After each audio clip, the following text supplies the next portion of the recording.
was part of the backup dancers for Trybesmen, eLDee, KB, freestyle. And then they started teasing me. I was like, rap something. Why don't you rap something? Yeah, do something now. I've been on tour with these guys for years, and I was like, I'm gonna write 116 bar. This verse, if I do it anywhere, listen, I'm gonna get signed.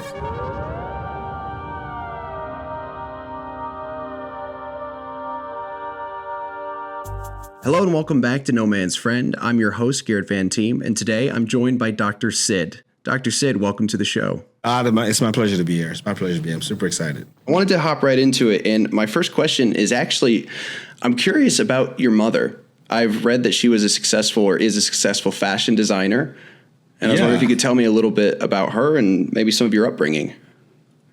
My mom, she's an amazing woman. She was a teacher, and then obviously she grew up, learning skills at home, learning how to mend clothes and things like that. And then she turned that into a business.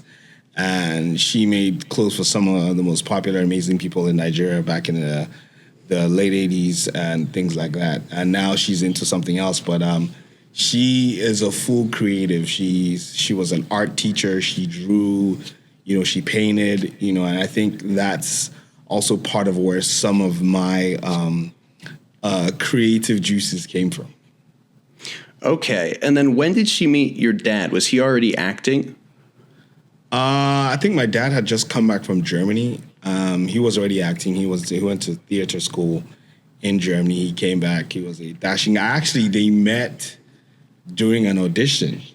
She was auditioning for a play that he was working on, and I think they kind of hit it off from there. Did she get the part? You know what? I don't think I heard the end of that story. I have to find out. Maybe there's a reason. Maybe.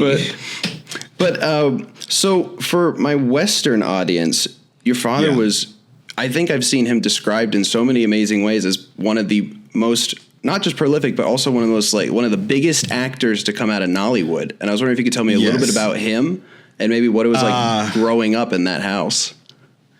My dad was he was a perfectionist. And when it comes to acting, he was just all about professionalism and delivering a great role. I think one time he told me that he also auditioned for the role of, I think it was Mandela, and I think Morgan Freeman got that.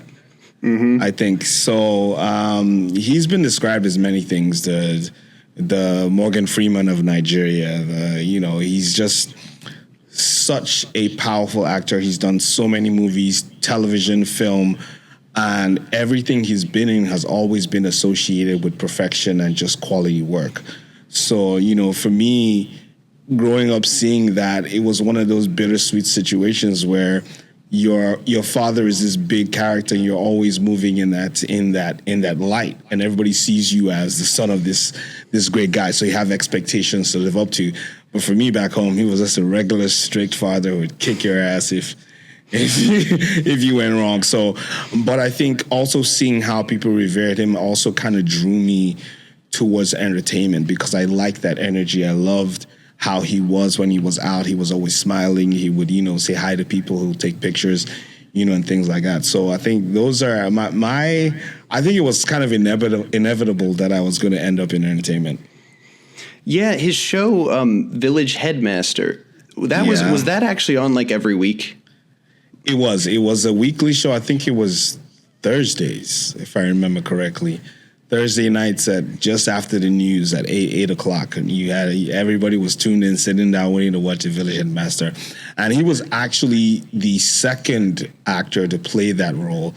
But I think in a lot of people's opinion, he was probably the most successful. He brought the show to life. So he was in a show called The New Village Headmaster, which was sort of a satire on the colonial Nigeria and the local chiefs, and bringing in education and sort of like, westernization of Africa at the time. And I think it was one of those shows that defined a lot of people's childhood, at least, so I think it was great.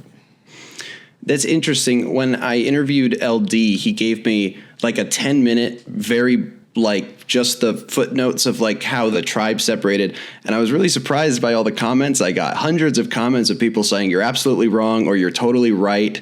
And it seems like I'm a little surprised that it was able to be parodied. Can you talk a little bit about that? Like what is the... I mean, the village headmaster was set in a local village, and they had brought this like teacher or educator from the city to come and run the school in the village. And he was having to deal with the politics of the local village at the time, like with the kings and all the chiefs, and how, you know, their culture differs from his, you know, and it was just literally about that time of just westernization of education and things, and how the tribe would rebel against it. But it was a comedy show, so you were laughing half of the time, you know. I'm guessing it was funny because a lot of the jokes were true, but it also probably made fun of everybody. Yeah, definitely. Okay. And just some of the scenarios were really funny like that. There's one episode that comes to mind when somebody gifted the village headmaster a turkey for Christmas. And one of the servants was like, you know, was asking the turkey questions like, what's your name? What's your address? What's your phone number? Like, where do you live? Who are you here for? Like, he, you know, just having a conversation with his turkey. It was such an exotic animal. But I think it was a fun show, but also had a lot of powerful messages behind it about tolerance, about people staying together, about growth. And you know, it was just one of those things that was part of our education growing up. Yeah. And I will say, even though you say he missed out on playing Mandela, he was in an adaptation of Things Fall Apart. I was lucky enough to read that in high school. I love that book. It's very powerful. So yeah, he played Obiorika, I think it was Okonkwo's friend. So growing up in a very creative household, when did you start to get an inkling of what you wanted to do? Ooh. It would have been from a very young age. For me, I was always glued to the television. Like I couldn't hear anything if I was watching a show. So whether it was cartoons or it was Rent-A-Ghost, the series, you know, Faulty Towers, you know, I was literally glued. For me, it was more than just the entertainment, but how they were doing it. You know, how did the ghost disappear? Like, why does he hold his nose and disappear and then come back? Like, you know, I would find myself holding my nose and mimicking all the things that I saw on television. But then I also had a very strong passion for dancing. So I would win every single dance competition at the party. You know, it was so bad that when I would go to a party, they would be like, don't let Sid compete, because if he competes, he's going to win. And then that in itself now transitioned me to when I got to college. I was a friend of mine said, there were some guys doing some choreography in some hostel somewhere. They weren't getting it right. He's like, you go teach them. And then I went there and taught them that. And then from there, they just like, would you join the group? And then I joined the group. And then Trybesmen came to town and they needed dancers. And I ended up being a backup dancer for eLDee. And it was like, you good. Can you come to Lagos and go on the road with us? So, you know, that's the genesis of... Whoa, you gave me that so fast. Can you slow that down? Give me that story a little bit more. So where were you from? Actually, I should have asked that initially. Where was your university? I was born and raised in Lagos, but I went to university at the University of Ibadan in Oyo State. I was studying dental surgery. An odd choice, given what you told me. My dad had a very specific plan to have a lawyer, a doctor, someone in oil and gas, and an accountant. Okay. So he pretty much got it. My sister has studied business and law. My brother's a geologist. My older brother did banking and finance, and I ended up in dental surgery. So, yeah. He didn't want an actor? No, definitely not. Definitely not. There's a funny story that happened later on in my career that, you know, kind of reiterates that. But no, he was definitely not looking for anyone in entertainment. You're in university. eLDee and the Trybesmen are there, but I'm guessing this is when they were touring universities. So early days. Yeah. So did you know who they were? Definitely. I mean, Shake Body was one of the biggest songs in Nigeria at the time. It was very fresh. It was a new sound of hip hop. It was English. It sounded very Western. You could relate to it like Biggie, Tupac, but then it was also very local at the same time. The content, the lyrics, the use of pidgin English was just unique in itself, and the production was very, very different. So, you couldn't help, and they were promoting the album. So everywhere they went to, they were giving out CDs. Tapes. At the time, it was tapes. So you couldn't help it. And they were doing a show. I was in a group called Rock Force at the time, and Rock Force was probably one of the biggest dance crews in universities at the time. So that was the group that I went to teach. It was Men in Black. I remember that song. The song was Men in Black or Wild Wild West, one of the two, one of those Will Smith songs. I was part of the backup dancers for Trybesmen in the University of Ibadan. The eLDee had called me and said, look, we want to go on tour. We want you to meet this guy in Lagos, and you guys can come on tour with us when we're doing shows. And that was it. The first major show we did was when I think Naughty by Nature came to Nigeria for a concert. And, we did that, did Usher, did a lot of, as a backup dancer for Trybesmen at the time. And it was interesting times. So skipping a lot of school, though. Yeah. Well, I'm sure you were probably excited to do that at the time. Yeah, I mean, it was, they always say in life that if you could pay doing what you would do for free. I could dance at that time for days. I just enjoyed it. It was just something. The expression of music through body movement was just something that I loved, and I would have done it for free. And the passion was there. I enjoyed it. I was having so much fun. So why not? And you got to see Nigeria on the road. So hey, what did your parents think? They didn't know. Really? Yeah, they didn't know until there was a gig Trybesmen had. It was a television station called AIT, or Dark, the AIT, yes. And they were doing their 3rd anniversary, and apparently it was going to be broadcast live on television. So I'm thinking to myself, I've been doing this for like maybe a couple of years. How am I going to tell my father that I just sit down and my dad is watching TV and just sees me on television? That is going to be a disaster. So I called him and I said, oh, look, I've been doing this dance thing, and, there's these guys that are going to be performing at this, and I might be performing on the show. The show eventually got canceled. They didn't do it.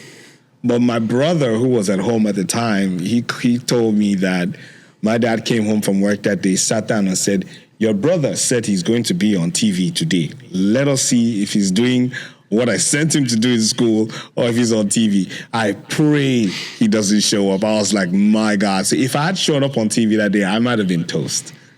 And in a way, you outed yourself without needing to. Yep. It was just like unnecessary exposure. So did that make it harder after that to continue doing it? Or at that point, were you just in it?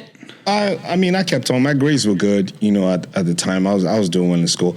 And doing that, I'd met a lot of the artists that are, considered legends today.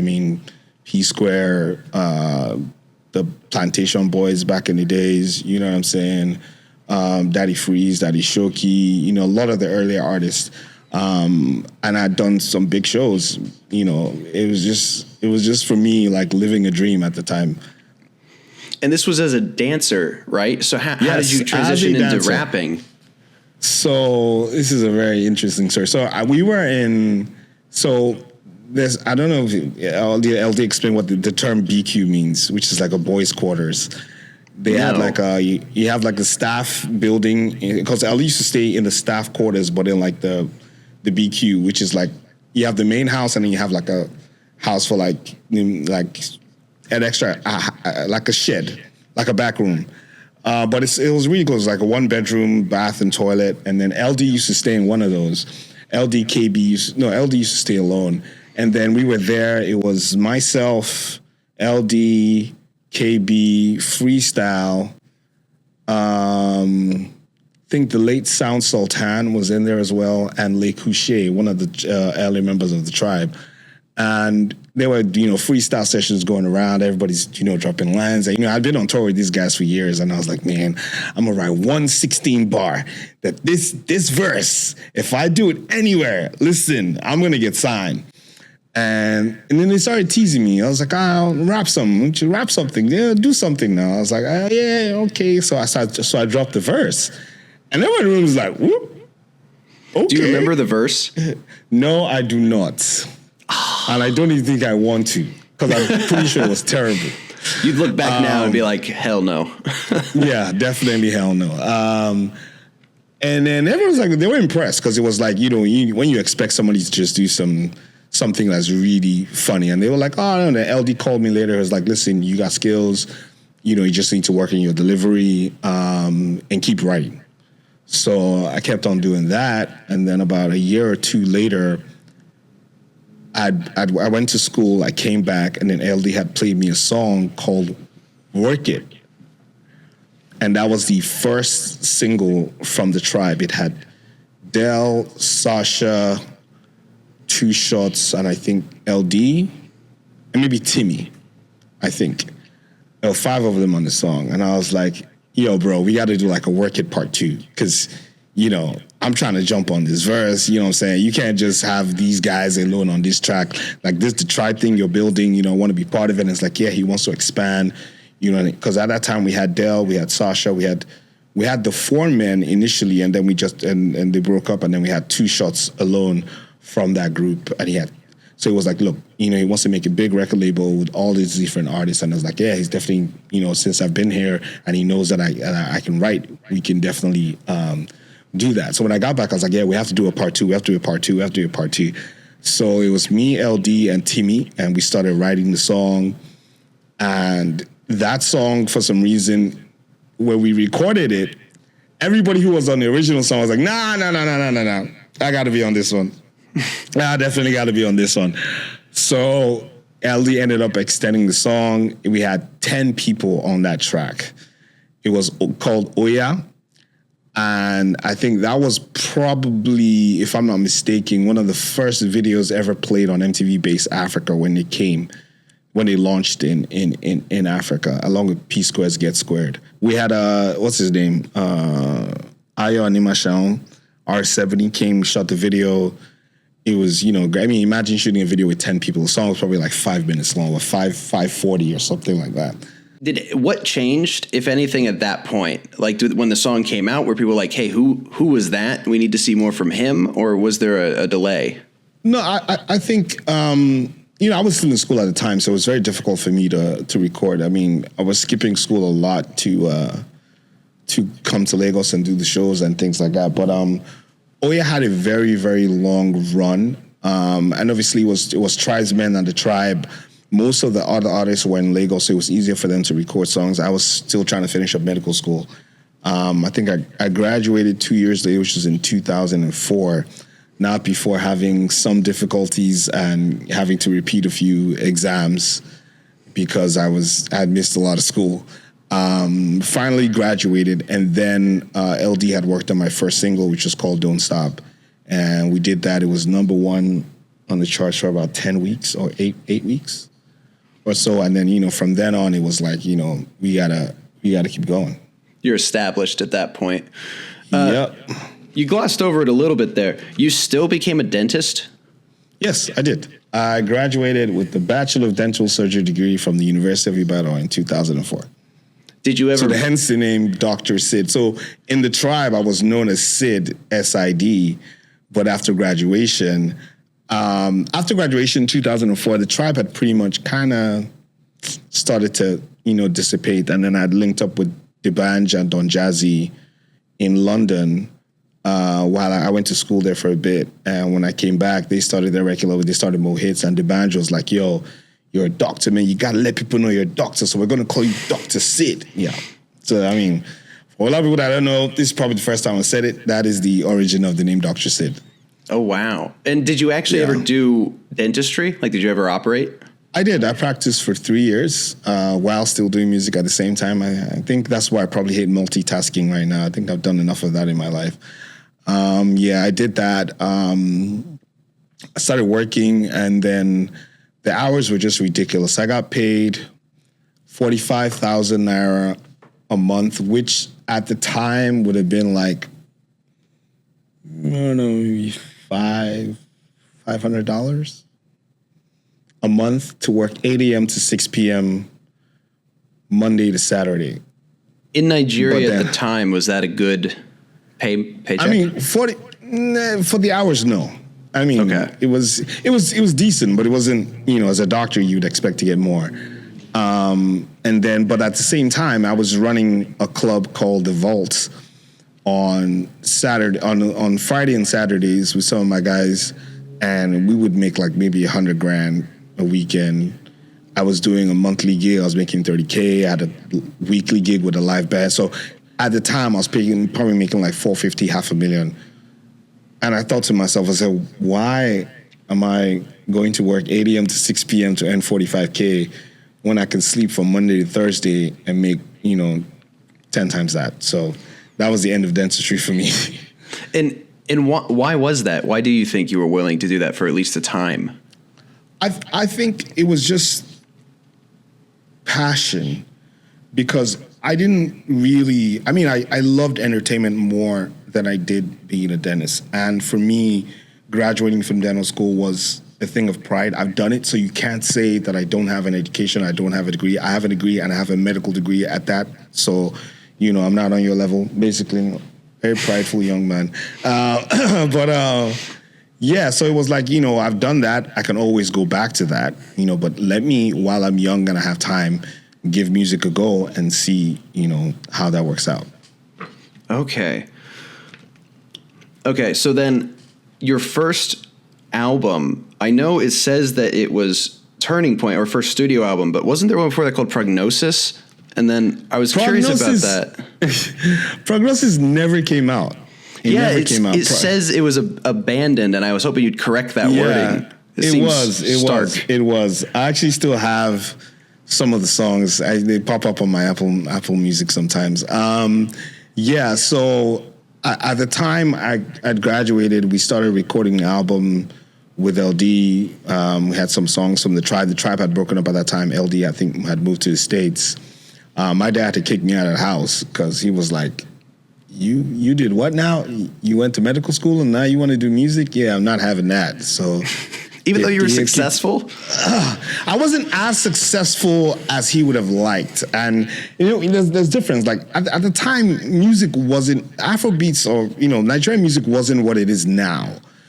It was kind of like how people see video games right now. Like you're doing what? You're not a doctor. You're not a lawyer. What are you doing? You know what I'm saying? Like, it wasn't this honorable, flashy career. It was something that wayward people did. You don't go to college and come on and be a musician. You just don't do that. You get a job in a bank or a hospital or oil and gas company. You know what I'm saying? Like who's doing that? So he wasn't really happy about that. I had moved out. D'banj and Don Jazzy had moved to Nigeria. So I kind of moved in with them. We kind of started working on the Prognosis album.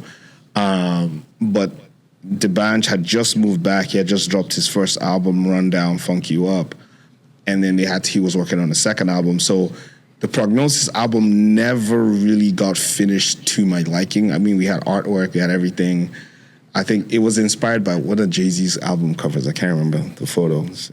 Black hat, everything. I think it was the Black Album. It was the cover for the album was inspired by Jay-Z's Black Album. Because Jay-Z is my all-time idol. Just so everybody knew that right now. Sid loves Jay-Z. Yeah. So I just never finished it. And then when we're in Mo Hits, Don Jazzy was like, listen, the songs are dated. You know what I mean? We have to work on new music. So it's kind of it just stayed in my hard drive somewhere. Okay. And then, so there was like a 3-year gap, right, between that and then your first studio album? Yeah. So the first thing we did after D'banj had released his album, then we went in to work on a Mo Hits compilation album because Don Jazzy felt the best way to introduce the individual artists would be to have them on the same album as the band, and I think Wande Cole hadn't dropped at that time, and Wande Cole. So based on like feedback and how people felt, they would know which artists would come out, you know, in with the order in which the artists would be released. So we went from Lagos to Abuja, recorded the Curriculum Vitae album, and I think that came out 2000. I don't know, I can't remember, 7. And then, you know, from that album was like, okay, Wande Cole will come out, and then Dr Sid will come out, and then Prince, and then, you know, K-Switch at the time. So Wande released his album in 2008, 2009. The band released 2008. Wande Cole came out 2009.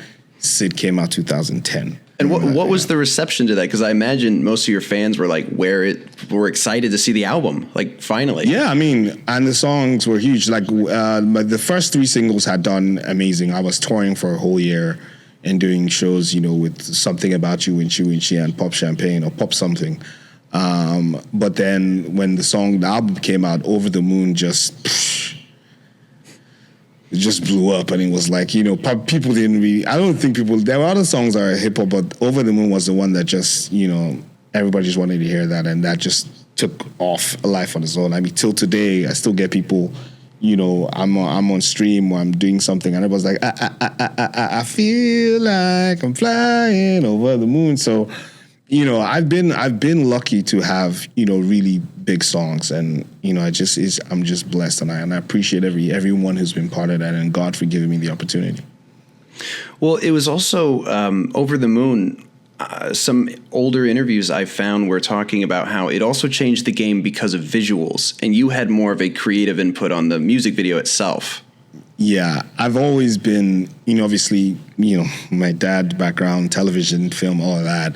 I was always very heavily involved in a lot of the visuals from Mo Hits in the early days and in the late times as well. But from my video, I had a vision of what I wanted to be. I spoke to DJ T, who was a director at the time, one of the hottest, you know, at the time. And I was like, look, this is what I want. This is how I want it to look like. I want to create this scenario of this, and this. And I want it to be funny, you know, at the same time. And then we worked on the shot list and things like that. But obviously, you know, he had all the credit as director, which I'm super happy for. But in every single video of mine, I've always had a very, very strong creative input on the visuals. Sort of coming back to your father, the fact that you ended up acting in a few movies, and I believe you said you wanted to start becoming a director at one point. Yeah, so I did one supporting actor role in a movie called Last Three Digits. I got nominated Best Supporting Actor for Best of Nollywood Awards, which was nice. That movie took a long time to come out, though. I'd done it a long time ago, but I had done a few cameos, and I felt like all the music videos that I was doing were like training for, like, you know, getting into acting. When you finally get behind that camera, you realize that you have to give respect to people who act, because it is not easy getting into character and portraying a story. But then I'd always known that I wanted to do something in film. You know, so I was like, okay, fine, I'm gonna start directing music videos, which when Mo Hits broke up and the transition happened to Mavin, I got a chance to continue creating, but then also co-direct and then finally direct a few music videos. Just because you mention it, though I wasn't going to, you mentioned Mo Hits breakup, and I know that a lot of that is old history. But some of the most recent interviews I could find on it, you said there was a lot you couldn't say at the time. Yeah. I was wondering if there was anything you'd say now, since so much time has passed. I still wouldn't say anything. I think there's a lot that happened in Mo Hits, and I think it molded us into all the individuals that we are now. You know, people have said what the reasons are. The only thing I can say is not my fault, because there were interviews that said it was my fault. I think anyone who knows me knows that I'm a very big team player. eLDee knows that. I've always been part of a team, you know, from the Tribe to Mo Hits to Mavin. You know, for me, it's about the team. It's about everyone succeeding and growing together. I don't believe in individualism. Maybe I should have been a bit more selfish when it comes to career-wise, but I've never really seen myself as standing alone. I think it's lonely. It's just doesn't, you know, show that you are you can be more. I mean, you can be successful, but you can also bring people up. As for me, it was all about, is the band's doing well? Is Wande doing well? Is the Prince doing well? How do we move as a team? So for the suggestion to come about that I was the cause of the breakup, I think that was unfair. It hurt me a lot, not just emotionally, but also imagine somebody pointed a finger and said, look, there's Judas Iscariot. He's the guy who betrayed Jesus. You know what I'm saying? Like, the whole world is going to be so people were at me. I got death threats. People started booking me for shows, and it was tough. It was really, really tough. It affected me more ways than people can imagine, and I will never be able to express it.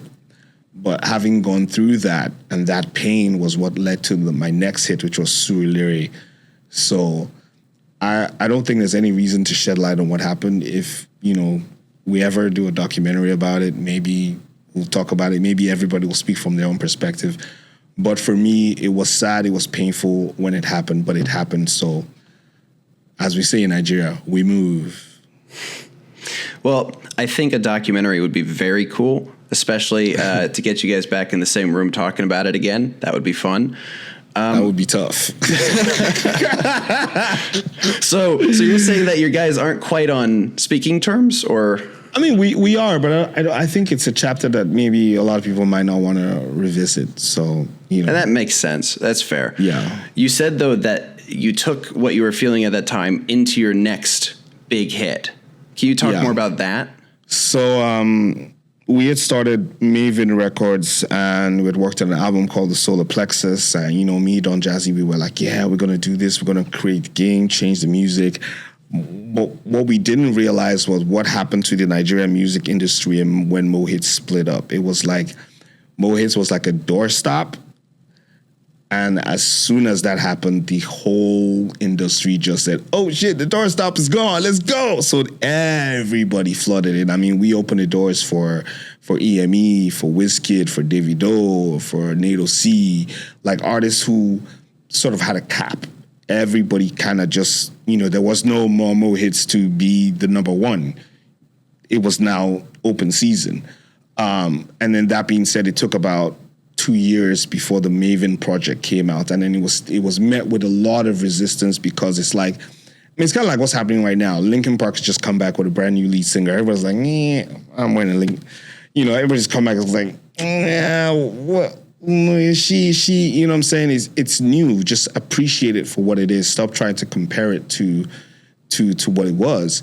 Mavin is not Mohits. It's something entirely different. It was met with a lot of resistance. So some of the songs that I'd done on the project didn't get a good reception at all. So it was like, oh man, failure again, back to the drawing board. We have to, and then I tried experimenting with something else. That didn't work out. And then this was 2012. In 2013, my father died. So that kind of sent me into a very dark place. And to give a big shout out to a few people, but Don Jazzy especially, saw my pain, and we were talking about what the next record was going to be. He had just gone through Wande Cole leaving the record label as well at the time. So, there was a lot of emotion in the studio session at the time. And then we just said, what? It was like, we're just saying, God is in control. God does everything, and then that was where Don Jazzy just came up with the line in Yoruba that Baba Loke Loshigbe won't call, like, it's God that does everything. He surprises people, and people that don't want you to be successful, they'll never see you. And life is about patience has rewards, and my life is about patience. And that's just me translating to English, but that's where Surulere came from, and it was very indicative of where I was in life at the time. And that song literally, just took my career back to the ceiling, and put me back on top of the world. And sometimes, like, when people describe my career, you can't list maybe 100 songs that Dr. Sid has put out, but I do have what I like to call timeless music. That, Over the Moon is over 20 years old. I mean, it's about 20 years old, 10 years old, 20 years old. It's still still rock the club today. Do you know what I mean? Surulere is like, it's over 10 years old. Do you know what I'm saying? But these are songs that, people would listen to and still be able to relate to till today. So that's what I take from my career. A song like Esiri was so powerful.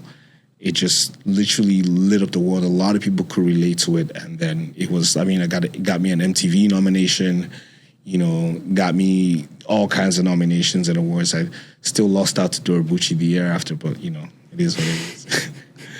No comment on that?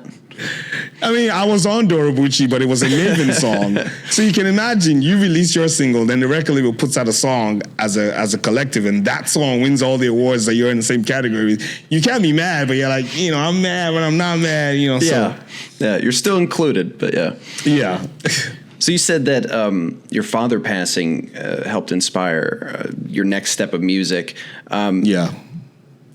What was your relationship with your dad right before then? So, and that's why I said it inspired me, because at the time, and just a couple of months before that, maybe 6 months before, we had, we've been talking, but not, deep. But then, he called me up, 2 years before that, he had been people had started talking to him about, yo, your son has a big song. I saw your son perform for the president. I saw your song on this show. Oh, your song is blowing up. Your son's song is blowing on the radio. And then he calls me up out of the blue. He's like, okay, fine.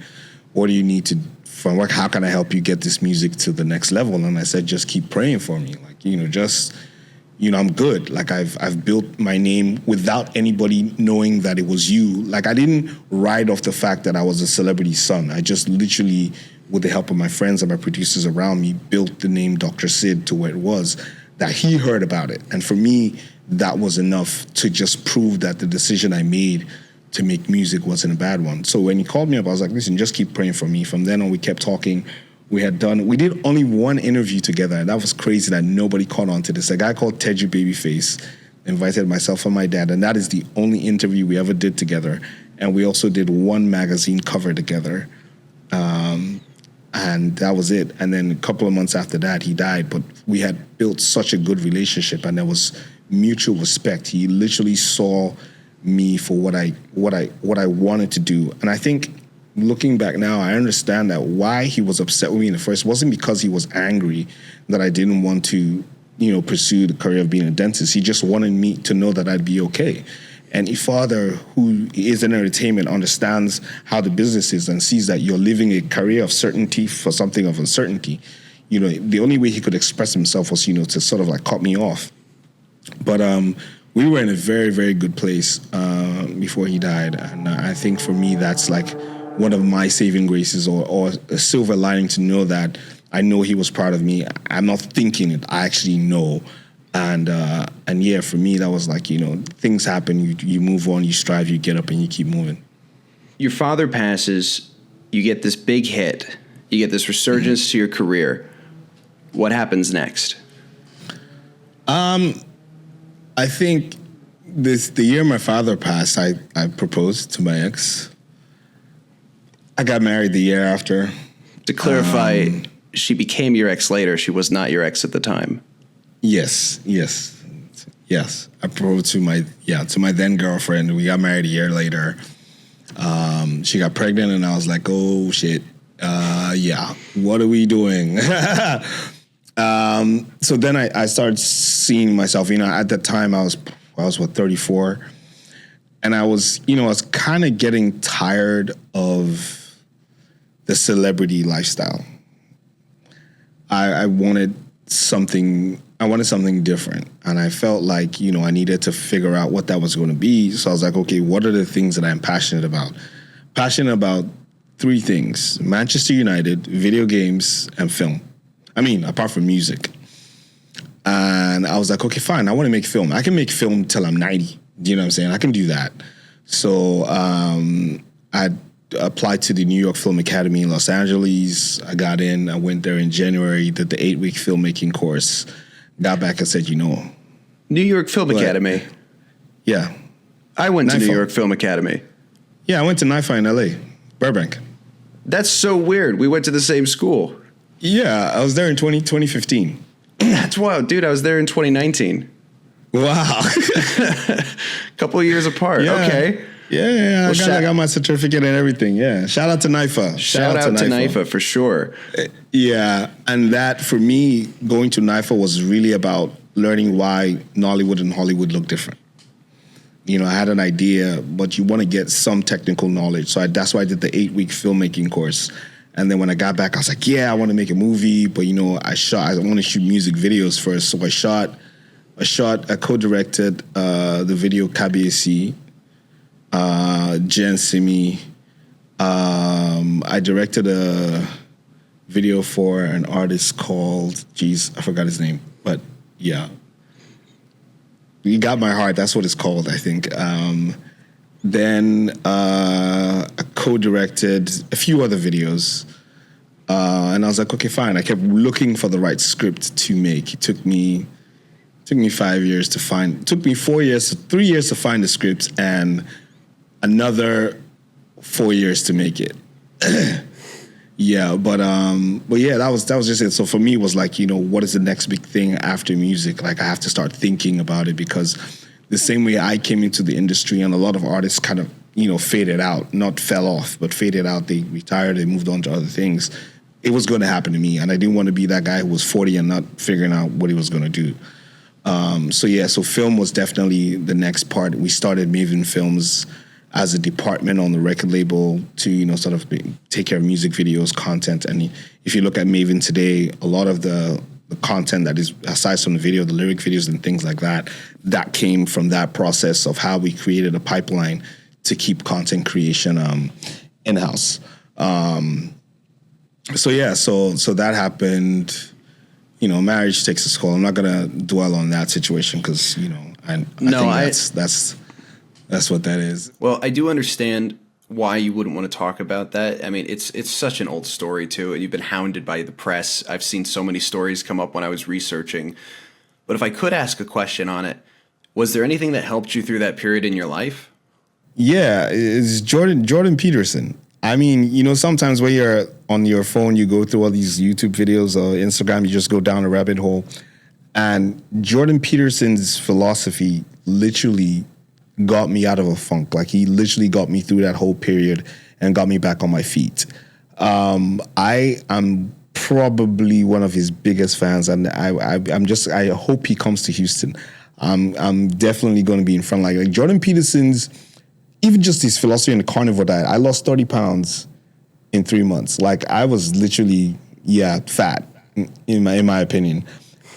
That man is probably one of the most brilliant minds on the planet. I think a lot of people think he's controversial, but he talks a lot of sense. And if the world is just listening, it would be a much better place. Like, even temperament, you know, there was that interview with the lady, BBC or something, I can't remember, where she was trying to put him in a corner, and then he just literally flipped it. Like, that just made me understand how to have conversations and not be emotional about everything. Like, that man is he can do no wrong in my eyes. Please, he should just not have any scandal as far as I'm concerned, because, but Jordan Peterson, please, let's not, I got goosebumps as I'm thinking about it right now. He's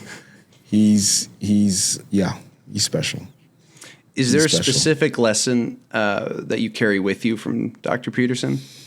For me, really, it's about mindset. It's about understanding who you are. It's about how you view the world, how you view other people. You know, being a man and understanding your role as a man, what you need to do to be a man, not just, you know, what the world is telling us now. You know, you have to be strong, but you also have to be sensitive at the same time. You have to be focused. I share Jordan Peterson's videos with everybody. I don't even know which one is his real Instagram, the Jordan Peterson Society. I'm in there. Yo,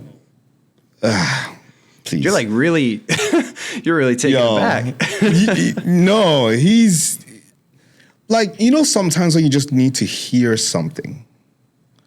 And he was that voice for me at the time. And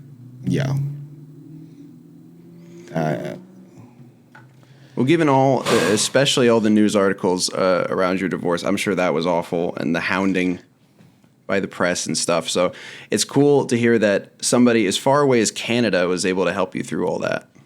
Yeah, mine is special. He's special. He's special. He deserves his flowers. Take it. JP. All right. We got to get back to the core interview here. If I could go back for a second, though, I want to hear about you coming to Los Angeles and going to my film school. I guess it's technically your film school before mine. Yeah. But. Yeah, but, like I said, it was just literally understanding why, because I watched Nollywood movies and I was like, and I watch Hollywood and I'm like, we have equipment, we have actors, but why does it look different? So when I came to NYFA, it was literally understanding the technical aspect of how the cameras operated, how you light, and then obviously the writing part, understanding how a story is written and the laws and the principles that guide making something captivating and interesting. And obviously understanding the process of how you can lose an audience or you can keep an audience. So for me, it was literally, learning that process. And I mean, my final film is actually on YouTube. It's called The Application. If you check it out, it's called The Application. It's on my YouTube channel. I put it out there, and I was like, it was my first short film, and I was like, I was really proud of it. And I think after going to NYFA, I realized I definitely was going to make film. I didn't know when, how, but I knew that's something I 100% was going to do. LA was a beautiful experience. It was I stayed at the Oakwood Apartments in Burbank.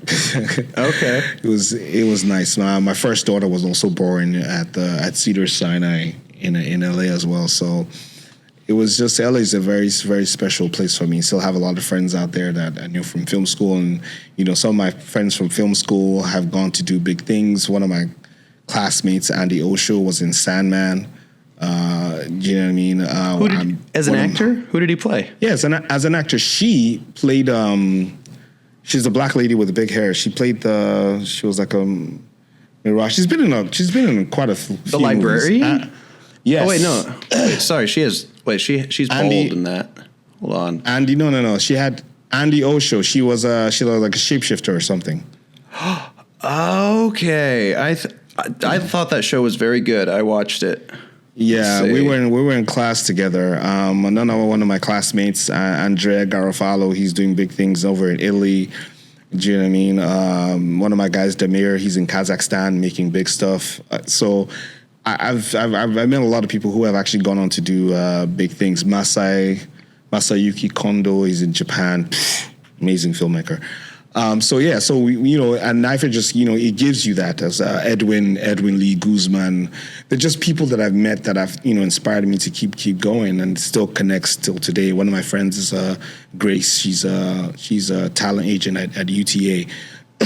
So it was a good experience and also a very good networking opportunity to meet people that, would push me to be better and be involved in things that I'm doing in the future. So LA was really good. I was just there a couple of months ago, actually.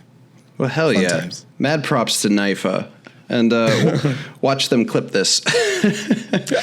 No, I actually sent them a preview of the movie before it came out, and I did give them a big shout out because I wouldn't have been able to make it without that training at least. So, big shout out to NYFA.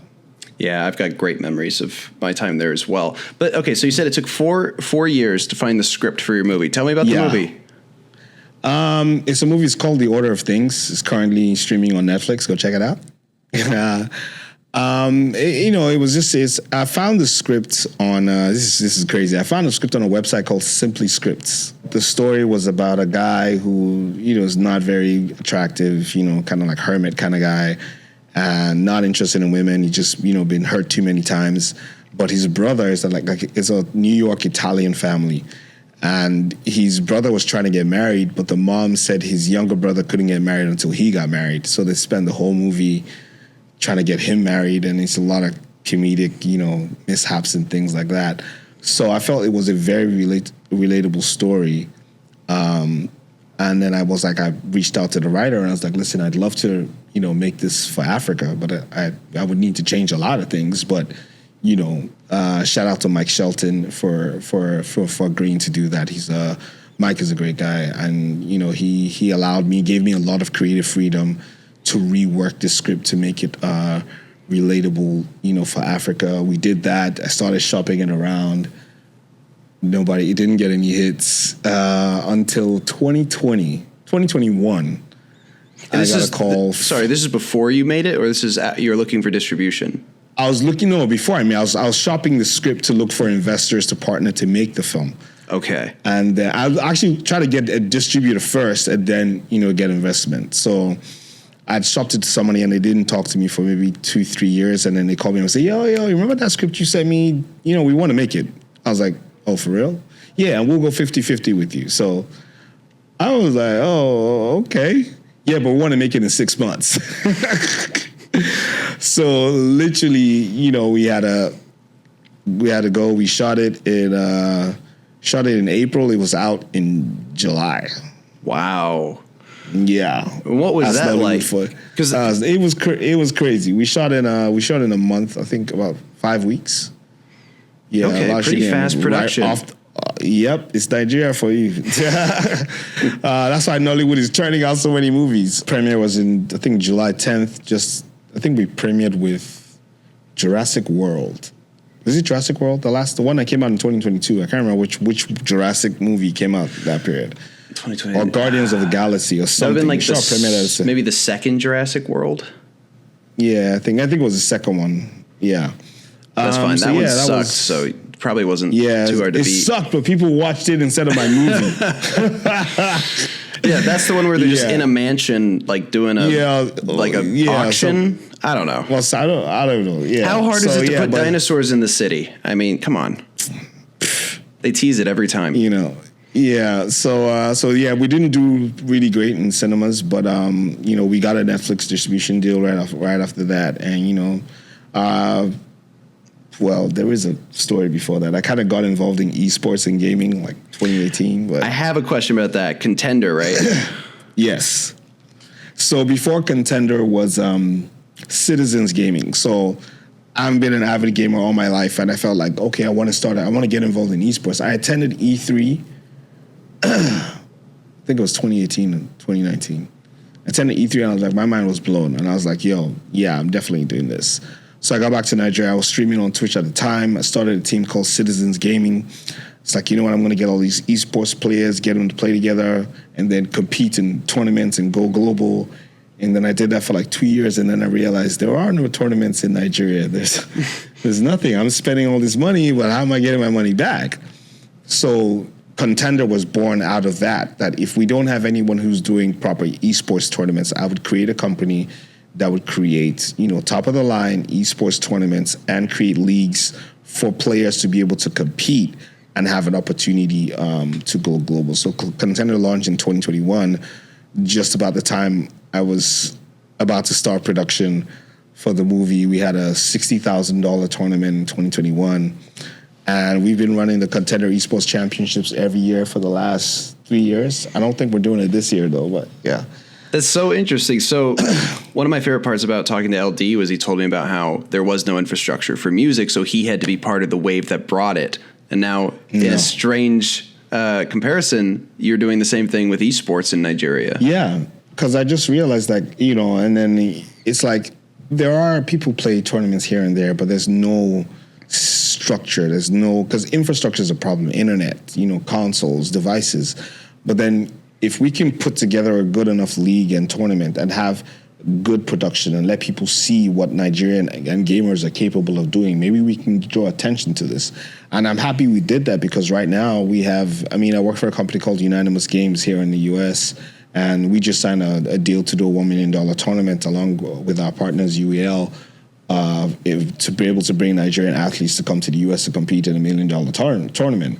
I literally just flew the Nigerian national team to Morocco last month to compete in the first African Esports Championships. So we're going to Riyadh for the IASF World Esports Champ. So there's stuff happening. There's now a spotlight on Africa. We have a lot of game developers coming into Africa looking for how they're going to set up, and for me, I'm happy to be part of that process because, like I said, as someone who's a team player, I just want Nigeria to grow. And then when we get to the point where there's cake to be split, then let's make some money.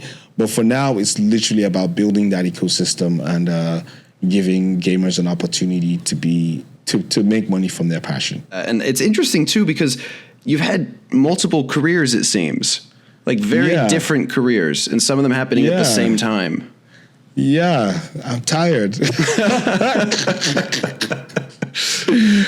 Yeah, sometimes I look back and I'll be like, why am I doing this? Like, can't I just get a 9-to-5 job and just, buy a house with a white picket fence and just chill? But I think you could always become a dentist again. Oh, definitely. That ship is sailed. Everybody keeps asking me that. I don't know. I'm 44 now. It's like, am I going to go back to school, take the board exams? No, I'm not doing that. You live in the U.S. now, right? Yes, I am. I'm in Houston, Texas. Yeah. Okay. When did that happen? When did you decide to leave Nigeria? Year. Okay. I got a job with a company out of New York, and they offered me the opportunity to move to the States and work remotely in any state of my choosing.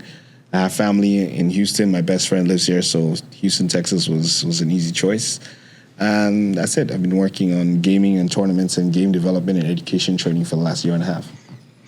Part of me wants to ask which version of yourself as a creative and which era of the career is your favorite, but I kind of get the feeling that as you grow as a person, you're moving into what the right thing is at the time. Yeah. But I wonder then go ahead. I think right now I'm in my entrepreneur business strategy phase. I like to take ideas and bring them into fruition as functioning, thriving businesses. I'm also right now working on my second film. We're wrapping up the script, but I'm still all over the place. I still create content, my gaming content. I still stream live on Twitch. I still do business consulting for other people. So it's a lot of things. We're almost coming up on our time, and I really appreciate you coming on and walking me through all these parts of your life. If I had one more question for you, you performed with Kanye West once. Yes. What was he like, and what was your takeaway from that experience with him? Oh, man, I think Kanye, at the time, he was so chilled. He was just like he was one of the guys. He didn't give an attitude. He was just chilled. No bodyguards. We were just hanging backstage. Man pulls up, shakes hands. He's really, really great person. And what he did, he was literally flying. He was on tour. Like, I'm stopping over. I'm coming in. Like, we didn't even know he was coming. But Kanye is a great guy. I think he's super talented. He's very creative, and he's someone that's very intentional about what he wants and what he sees. So he came in on your tour. Or the tour? It was a Mo Hits tour. I think it was D'banj live at the Hammersmith Apollo. I think that was it. And he was in London at the time. Literally just said he's coming through. I was like, okay. Kanye's backstage, huh? For real? What's he doing here? Oh, he's coming out to perform. What? Did you know he was aware of the group, or was it like surprising at that moment? No.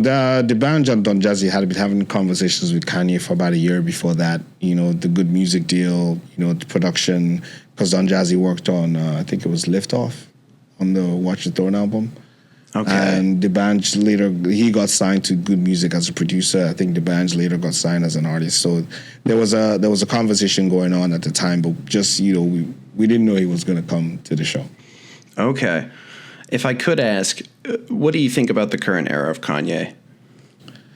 I try not to I like, a lot of people have opinions about, celebrities and the way they act. And I say this, I try not to judge because nobody ever really knows what's going on behind closed doors. All they see is what's on social media. Kanye is speaking his truth. And he's entirely up to that. Do I agree? Do I not agree? I don't really care. It doesn't affect the price of money in my pocket. So I try not to have opinions about people's outward expression of what they feel because I don't know what's going on in the back. Because I've been in that situation where people have said stuff about me or things that I've said, not understanding where it's coming from. And, For sure. I can empathize. Yeah. No, and I get that. Like, I would agree with you just because I don't know him, but you actually got to spend time with him, so that's why I ask if there's any more insight there. Yeah, I mean, a lot of where it's coming from, in my opinion, probably comes from, just frustration of, what you're trying to do, and there's just people or things just not aligning or understanding your vision, and sometimes it can get frustrating, and how you express that is entirely up to you. Okay. All right. Well, I could push on that. I kind of want to, but it's just because I like Kanye, but I almost worry, because he's got, I don't want to say anything wrong. He's going through a lot. He's going through a lot, and it's a crazy life. We'll never understand it. That's the truth. And how he expresses himself is entirely up to him. He hasn't hurt anybody.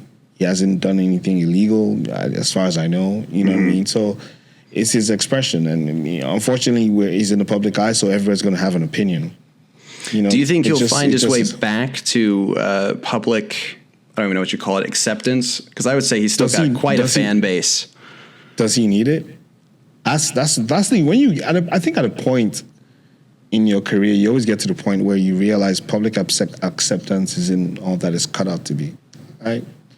Can you expand on that? That's interesting. Like, how is it fun not being able to go to the grocery store? Not being able to just walk with your kid down the street? Like, I'm sure people think that that's fun or people get excited about. No, it's a lot of work. It's tiring. It's exhausting to be in a bad mood and have to smile to take a photograph. And knowing if you don't, then that's the story that goes out. Exactly. So it's like, it's nice when you're looking at it from the outside, but it's a lot of hard work. You go out to the clubs and it's like, the person's in the building, and cameras, pictures, and you can't just chill. So, I think at a point, everybody you've been there, you've done that. When you're young, it's exciting, it's nice. When you get older, it's like, can I just chill? And I get that. Like, so the public acceptance is not really all it's cut out to be. I mean, the billionaires of this world don't care about public acceptance. They don't care. If you accept me or not, can I take care of my family? Can I eat? Can I travel? Can I relax? Can I do the things that I want to do without bothering about money? Yeah, so accept if you want to accept. You touched on that earlier, being exhausted with a life of fame. Are you worried that you might fall back into it with your next film or your next venture, or if the esports blows up again? I think for me, it'll always be about the work. I'm not looking for personal recognition for anything that I'm doing. I'm looking to create a legacy, to create a future, to create a platform for people to succeed. If I make a movie, I want to be able to push the boundaries of Nollywood to let the next filmmaker decide, I want to do better than him, or I want to create something that, goes global. I'm not, I do things for personal gratification. No, I don't say personal gratification. That's probably not the word to use. But as long as I'm happy doing what I'm doing, I'm okay. I don't need anybody to tell. Would I like things I do to be accepted and to be successful? Yes. But I think they say done is better than perfect. I like to do things and know that I've done them and I did it, but I can always do the next one, as opposed to spending the whole... Like, social media gets exhausting because it's all about public approval.